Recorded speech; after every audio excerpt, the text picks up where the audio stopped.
Soc la professora Marta Riba i us explicaré una mica sobre les mascaretes pel que fa a normativa i assajos associats a elles.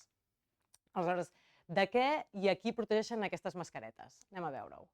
Hi ha diferents classes de mascaretes, tenim les EPIs i les que no són EPIs. Les EPIs fan referència a equips de protecció individual, les quals es classifiquen en diferents graus, FFP1, 2 i 3, i que tenen diferents nivells d'evitar contagis i tenen diferents graus de protecció. Aleshores, pel que fa a les que no són EPIs, tenim quirúrgiques, higièniques i casolanes. Aleshores, pel que fa a la normativa per la protecció contra el Covid-19. Aleshores, segons les recomanacions de la Federació Europea de Seguretat, ens recomanen que les mascaretes FFP2 i FFP3 o superiors són les que protegeixen contra la Covid-19. Aquestes, les seves homòlogues nord-americanes, serien la N95 i la N98. Pel que fa a les mascaretes quirúrgiques que compleixen la normativa 14.683 tipus 2 o tipus 2R, que vol dir reutilitzables, també se complirien amb la normativa. Aleshores, per fer una mica de resum, tenim, si volem nosaltres dissenyar les nostres pròpies mascaretes o volem estar segurs de si compleixen els estàndards de seguretat o no, doncs aleshores ens hem d'anar a la normativa aplicable. Hi ha una normativa per segons cada tipus de mascaretes. Tenim, per exemple, les higièniques no reutilitzables aplicaríem la normativa 0064, en el cas de les higièniques reutilitzables aplicaríem la 0065, per les quirúrgiques la 14.683 o pel que fa per les EPIs o filtrants aplicaríem la 149. El que recomana des del Ministeri que les mascaretes higièniques són susceptibles de ser portades per persones sanes. En canvi, si estem parlant de mascaretes quirúrgiques, es recomana per persones malaltes o bé mascaretes tipus EPI o d'equips de protecció individual per persones que han d'estar en contacte directe amb el virus. Aleshores, segons la normativa aplicable, a qui van dirigides cada una d'aquestes mascaretes? Doncs, d'acord amb la normativa, higièniques no reutilitzables. Estem parlant de mascaretes que estan destinades a adults i nens d'entre 3 i 12 anys que no presenten símptomes i que no són susceptibles de portar altres tipus de mascaretes. Les higièniques reutilitzables, doncs en el mateix context igual, l'únic que en aquest cas són reutilitzables. En canvi, les quirúrgiques estan destinades a ser utilitzades per quiròfans o bé per personal sanitari. I les filtrants recomanen aquí que sigui un ús específic per gent que treballa amb aerosols o que tingui partícules a l'ambient. Aleshores, consideracions generals que ha de tenir qualsevol tipus de mascaretes. Doncs, evidentment, han de cobrir el nas, la boca i la barbeta. També han de ser confeccionats amb materials, ja siguin reutilitzables o no siguin reutilitzables, que siguin adequats i que filtrin adequadament. També han de ser materials que permetin la respiració, amb materials que, com que han d'estar en contacte amb la pell, doncs que no provoquin irritacions. I han de garantitzar, evidentment, un ajust correcte a la cara. Hi ha tot de materials i tot de requisits que també podem consultar en la web del Ministeri d'Indústria, Comerç i Turisme. Aleshores, quin és l'ús màxim continuat de totes les mascaretes i que és aplicable en totes elles, d'acord amb la normativa? Doncs aleshores, primer de tot, ens hem de llegir les especificacions del fabricant o, diguéssim, de l'empresa o de la marca que subministra aquestes mascaretes. A partir d'aquí, segons criteris de confortabilitat i d'ús continuat, es recomana no utilitzar-les més de 4 hores seguides. També, si tenim la mascareta que s'humiteja o tenim que es deteriora, també s'ha de canviar. Si s'ha d'emmagatzemar també temporalment, doncs hem d'evitar que estigui al contacte amb qualsevol tipus de superfície i a part també, quan estem en posició d'espera, la mascareta no s'ha de col·locar ni al front, ni ha d'estar penjada aquí a la barbeta, ni a qualsevol altre lloc que no sigui guardada en un lloc higiènic. Aleshores, anem a veure la normativa aplicable en cada una d'aquestes mascaretes. Això què vol dir? Són assajos que s'han de realitzar cada una de les mascaretes perquè compleixin amb la normativa que hem comentat anteriorment. Aleshores, aquí tenim un resum de tots aquests assajos i els resultats que han de donar per tal que siguin considerades o que siguin classificades cada una d'aquestes mascaretes i compleixin els requisits d'acord amb la normativa espanyola. Aleshores, aquí tenim assajos d'eficàcia de filtració bacteriana, també de respirabilitat, de resistència a esquitxades, de neteja microbiana i de biocompatibilitat. De totes aquestes, recordem que les que compleixen amb especificacions contra la Covid-19 són les tipus quirúrgiques 2 i 3. D'acord? Aleshores, anem a veure una mica l'assaig de determinació in vitro d'eficàcia de filtració bacteriana, anem a veure en què consisteix. Doncs consisteix en un sistema de muntatge en cascada en el qual situem la nostra mascareta o el nostre teixit que confecciona la mascareta i fem passar a través d'ella una filtració de bacteris. Aleshores es fa una incubació amb el patogen Staphylococcus aureus i aleshores es fa un recompte d'aquestes colònies que creixen. A partir d'aquí es pot determinar aquesta eficàcia de filtració bacteriana. Hi ha diferents equips comercials. Aquí en citem 3 exemples, que és els que hem trobat, i que evidentment han d'estar realitzats dintre d'unes condicions adequades, com és, per exemple, com veieu aquí, que és amb una caixa de guants. Hi ha un altre mètode, que és de la determinació de la respirabilitat de les mascaretes, que en aquest cas es fa per mesura de diferència de pressions. Per tant, s'aplica una certa pressió d'aire i aleshores es mesura aquesta pressió una vegada passat a través de la mascareta. Aquesta diferència de pressions ens determinarà la respirabilitat d'aquesta mascareta. També hi ha diferents equips comercials. Aquí en veieu 2 exemples. Hi ha, en alguns casos, com per exemple les mascaretes quirúrgiques, estem parlant que necessiten algun tipus d'especificació més concreta, com és l'assaig de resistència també a les esquitxades, d'acord? Que també es pot realitzar, però no és necessari en tot el cas de totes les mascaretes. També hi ha una altra que es diu neteja microbiana o també càrrega biològica, que tampoc no és necessari en totes les mascaretes, però que també són assajos que es poden realitzar. Pel que fa al rentat i l'assecat de totes les mascaretes, les quals són reutilitzables. Recordem que han de complir la normativa 0065. En aquest cas, què hem de fer? Doncs primer de tot, la mascareta, per tal que es consideri reutilitzable i que compleixi la normativa 0065, és a dir, que sigui higiènica, reutilitzable, ha de mantenir les seves prestacions durant almenys 5 rentats amb un cicle de rentat que s'especifica a la normativa 6330, amb un rentat de 60 graus. Aleshores, també s'ha d'evitar, quan anem a rentar, evidentment, evitar el contacte d'aquesta mascareta que considerem com a bruta ja, amb altres mascaretes netes o amb roba que es consideri neta. També la persona que està al càrrec de netejar aquesta mascareta o, diguéssim, material que és susceptible que sigui contaminat, evidentment ha d'estar protegida.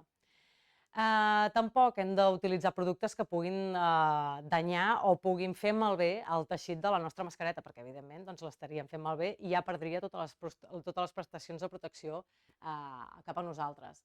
Es recomana assecar també la mascareta durant les 2 hores següents al rentat, ja que així evitem la proliferació de microorganismes que puguin també afectar a l'eficàcia de protecció.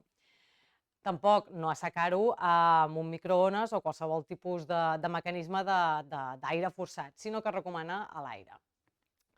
I també durant el secat i durant l'emmagatzematge ha d'estar en zones airejades que no siguin susceptibles de ser contaminades ni que quedi tancat en un lloc que sigui susceptible de ser contaminat i també si es detecten algun dany o que s'hagi fet malbé, evidentment hem de prescindir d'aquestes mascaretes.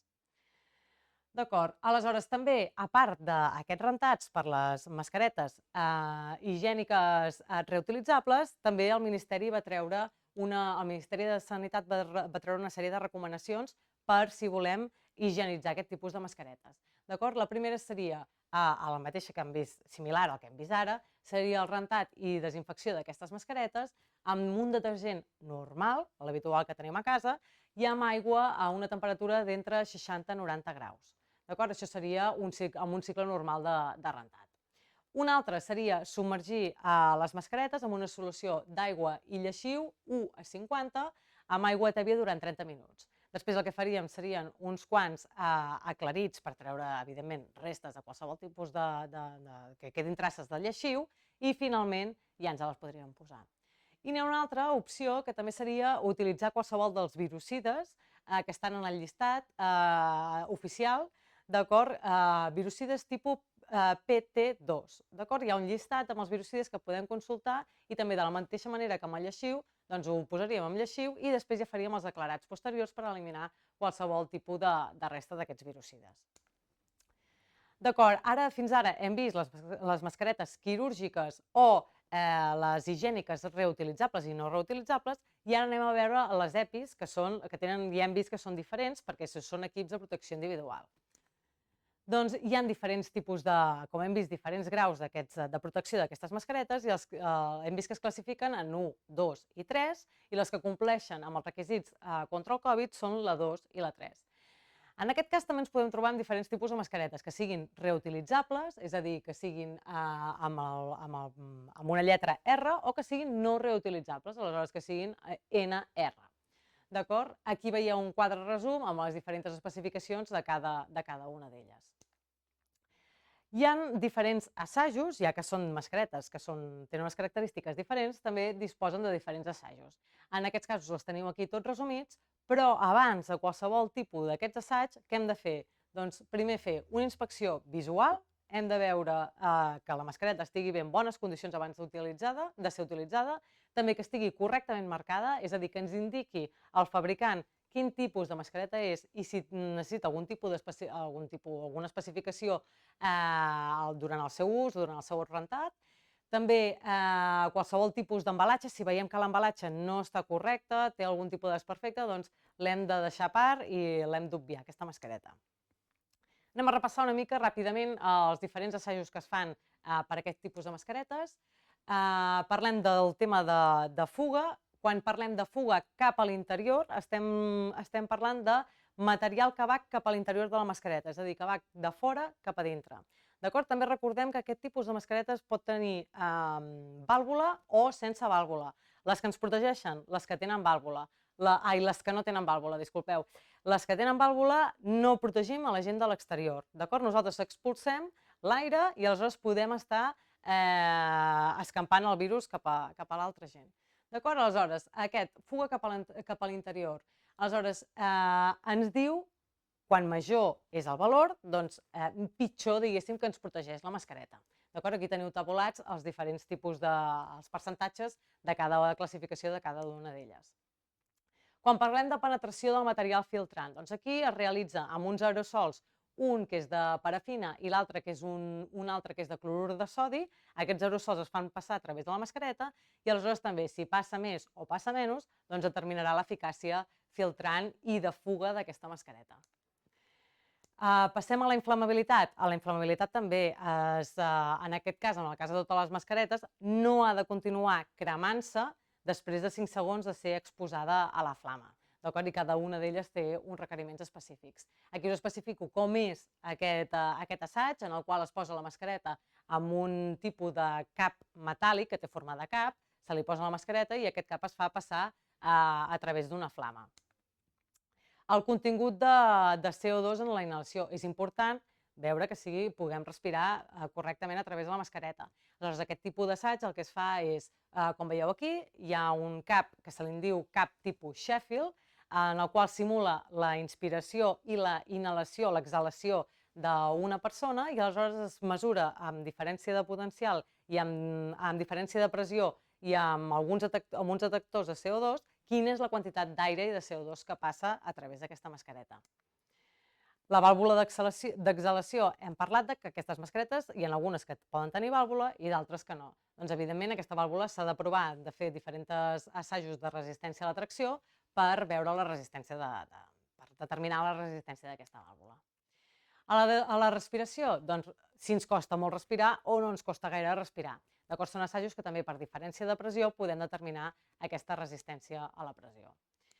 També es fan uns assajos de resistència a l'obstrucció que només són obligatoris en el cas de les mascaretes EPIs reutilitzables. En els altres també es poden fer, però no són necessaris.